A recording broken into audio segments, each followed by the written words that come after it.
యేసు ప్రభు 3 రాత్రింబగళ్ళు సమాధిలో ఉన్నారా లేరా, ఏది నిజం అనేటువంటి ఇంపార్టెంట్ పాయింట్ని మనం ఇప్పుడు చూస్తాం. దీని మీద ప్రపంచంలో ఒక ముస్లిం మతం సహోదరులు మాత్రమే దీని గురించి బాగా డిస్కషన్ చేస్తుంటారు. నేను చాలా కాలం నుంచి చూస్తున్నాను, వాళ్ళ దగ్గర సరిగా ఆధారాలు లేవు. అసలు క్యాలెండర్ ఎక్కడి నుంచి వచ్చిందో అసలు వాళ్ళకి ఫస్టే తెలియదు. క్యాలెండరు ఫస్ట్ రోజుల్లో గ్రెగోరియన్ క్యాలెండర్, తర్వాత దాన్ని జూలియస్ సరిచేశాడు. ఆ తర్వాత యూదుల క్యాలెండర్, తర్వాత గ్రీక్ క్యాలెండర్, ఈ సూర్యుని చంద్రుని బట్టి క్యాలెండర్ తయారు చేశారు. ఇవన్నీ స్టోరీ చూసుకుంటాం చాలా అవసరం. అది పెద్ద స్టోరీ, అది వాళ్ళకి తెలియదు. సరే, ఆ క్యాలెండర్ పక్కన పెడితే యూదుల క్యాలెండర్లు మహమ్మదీ సహోదరులకి అసలు తెలియదు. కానీ యూదుల క్యాలెండర్ ప్రకారము మనం చూసినట్లయితే యేసుక్రీస్తు ప్రభువారు 3 రాత్రింబగళ్ళలో సమాధిలో ఉన్నాడా లేదా అనేటువంటిది వెరీ క్లియర్గా ఇప్పుడు నేను చెప్పబోతున్నాను. మనం జాగ్రత్తగా విన్నాం. అసలు టైం చూద్దాం. కాలాన్ని గురించి ఆలోచిస్తే ఈ దినాల్లో రోజును అర్ధరాత్రి నుండి కొత్త రోజులు లెక్కిస్తారు. అదే యూదుల క్యాలెండర్ ప్రకారం అయితే సాయంత్రం 6 గంటల నుంచి కొత్త రోజులు లెక్కిస్తారు. ఉదాహరణకు రాత్రి 12 గంటల నుంచి ఉదయం 6 గంటల వరకు, ఉదయం 6 గంటల నుంచి సాయంత్రం 6 గంటల వరకు, మరియు సాయంత్రం 6 నుంచి రాత్రి 12 గంటల వరకు మనకు ఒక రోజుగా వర్తిస్తుంది. అంటే 2 అర్ధరాత్రులు, ఒక నిండు పగలు కలిపితే మనకు ఒక రోజు పూర్తవుతుందన్నమాట.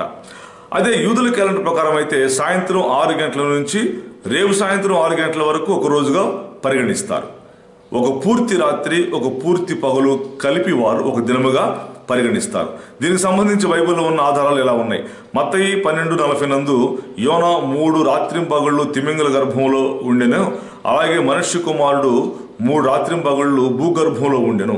అయితే యేసు 3 దినాలు అని యేసు అనవచ్చుగా 3 రాత్రింబగళ్ళు అని ఎందుకన్నాడు? యూదులు ఇశ్రాయేలీయులు దినాలను రాత్రింబగళ్ళు అని సంబోధించడం మనం గమనించగలం. ఆదికాండం 7:4లో కూడా 40 రాత్రింబగళ్ళు అని నోవహు ఓడ విషయంలో రాయబడింది.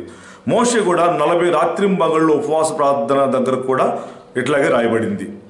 40 రాత్రింబగళ్ళు రాయబడింది. 1 సమూయేలు 30:11లో, 1 సమూయేలు 19:24లో, 1 రాజులు 19:8లో, 1 కొరింథీ 11:2లో కూడా ఇలాగే మనం చూడగలుగుతాం. అంటే హెబ్రీ గ్రీకు మాట్లాడేవారు దినాలను రాత్రింబగళ్ళుగా సంబోధిస్తారని మనకి ఇక్కడ అర్థమవుతుంది. సో యూదులు, ఇశ్రాయేలీలు, హెబ్రీ, గ్రీకు వాళ్ళు దినాలను రాత్రింబగళ్ళుగా లెక్కేస్తారు. ఇది ఫస్ట్ మీరు అర్థం చేసుకోవాలి. అందుకే యేసయ్య 3 రాత్రింబగళ్ళు భూగర్భంలో ఉంటాడు అని ఉంది. యేసయ్య అప్పగించబడిన దినం సిద్ధపరచు దినం, అది శుక్రవారం.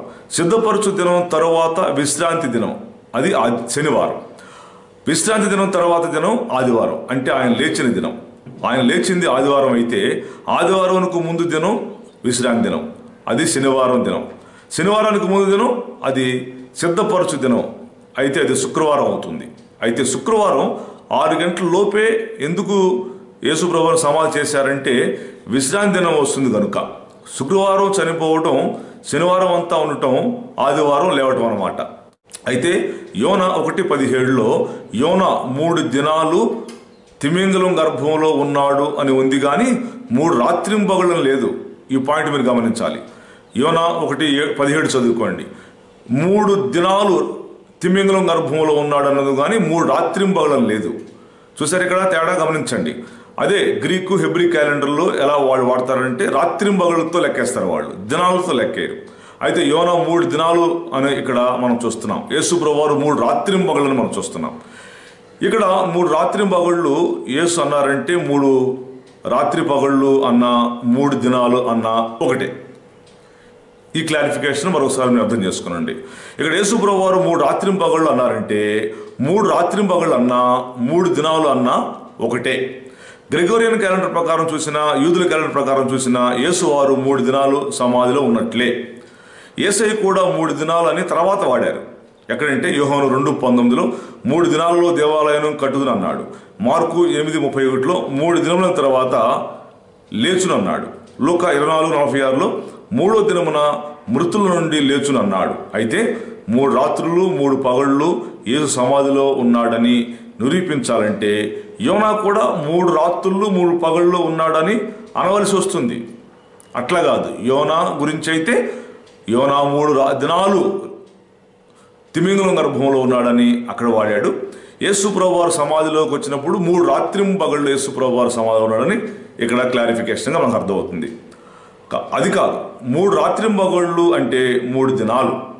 గ్రెగోరియన్ క్యాలెండర్ ప్రకారం, యూదుల క్యాలెండర్ ప్రకారము 3 రాత్రింబగళ్ళు 3 దినాలతో సమానమే అని మనం ఖచ్చితంగా గమనించాలి.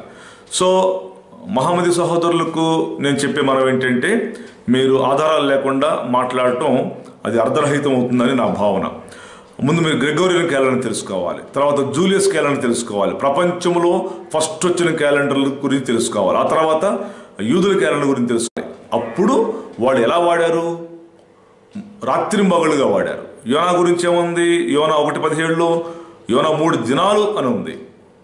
దట్స్ వై క్యాలెండర్ ప్రకారము చరిత్రకారులు ఈ కాలాన్ని చక్కగా కొలిచిన దాని ప్రకారము ఒక్కొక్కళ్ళ సాంప్రదాయాల ప్రకారము అలా దీన్ని వాడారు.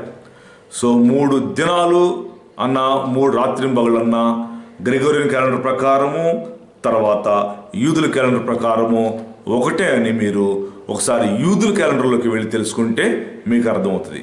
మీ లాంగ్వేజ్లోకి, మీ వెకాబులరీలోకి, మీ ఆలోచనలోకి మీరు చెప్పినట్టుగా సృష్టికర్త అయినటువంటి యేసుక్రీస్తు ప్రభువారు రారు. ఆయన సృష్టించి వదిలిపెట్టాడు. ఆ క్యాలెండర్లు కూడా మనుషులు సూర్యచంద్రులను బట్టి తయారు చేశారు. వాళ్ళు ఎలా అనుసరిస్తారు, యూదులు ఎలా వాడతారు, గ్రీకులు ఎలా వాడతారు, దాంట్లోకి వెళ్ళి చూస్తే మనకు అర్థమవుతుంది. కాబట్టి ఈ విషయం మీరు క్లారిఫై మీకు అయిందని నేను నమ్ముతున్నాను.